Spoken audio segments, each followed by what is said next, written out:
ça veut dire que le noyau, il se connaît déjà bien. Oui, ça c'est l'avantage. On peut travailler déjà avec 7 joueurs qui étaient déjà présents la saison dernière. J'ai aussi la chance d'avoir Damien Srebel qui était un de nos joueurs la saison dernière, qui va être plus sous un rôle d'assistant cette année. Donc c'est sûr que pour moi le travail est plus facile. Je ne dois pas réexpliquer tout de nouveau. On peut faire des ajustements en fonction des joueurs qu'on a, mais c'est sûr que c'est mieux de travailler dans la continuité.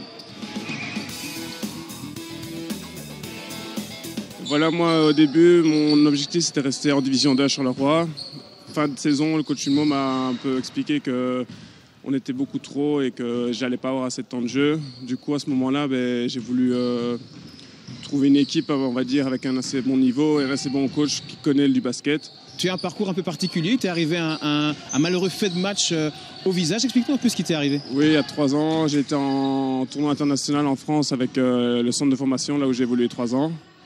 Et en fait, j'ai reçu un coup de poing dans l'œil qui en fait a sectionné mon nerf optique et depuis je ne vois plus de l'œil droit. Alors est-ce qu'on est le même joueur de basket après ce genre de blessure? Non, on n'est pas le même joueur parce qu'il y a le temps de réadaptation, de rééducation. Et je pense que, pour moi, ça devient une force parce qu'à ce moment-là, on se dit que on tombe bien bas parce qu'on se demande pourquoi ça m'arrive à moi, on se pose beaucoup de questions. Et après, au fur et à mesure, je prends ça pour une force et justement, ça me motive encore plus pour arriver encore plus haut, pour prouver à certaines personnes, parce que beaucoup de personnes aiment parler.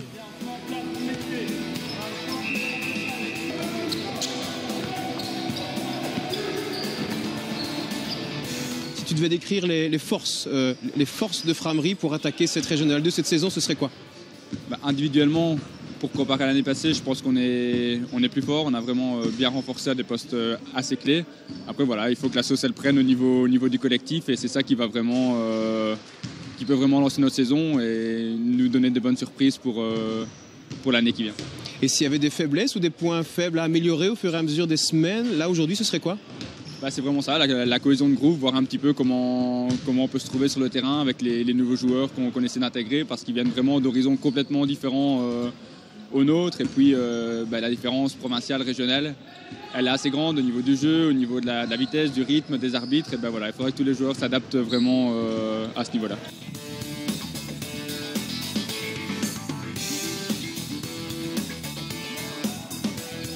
Quelles sont ces équipes selon vous pour cette saison, en tout cas en R2, qui pourraient jouer le top? Je pense que si je dois prendre vraiment une équipe, sortir une équipe du lot, pour moi c'est Flénuel 9. Je pense qu'eux doivent vraiment prétendre au titre. Donc c'est sûr que ce ne sera pas facile de les jouer cette saison. Ce sera justement des beaux derbies dans ce genre de match. Un petit prono ou un petit souhait, ce serait quoi la plus belle place pour Frameries en fin de saison? La plus belle place, je ne sais pas. L'objectif en tout cas c'est de se maintenir le plus rapidement possible. Et ensuite tout ce qu'on pourra prendre, ce sera que du bonus. Mais c'est clair que la mentalité, l'envie, etc. seront meilleurs si on gagne des matchs. Donc l'objectif ce sera ça.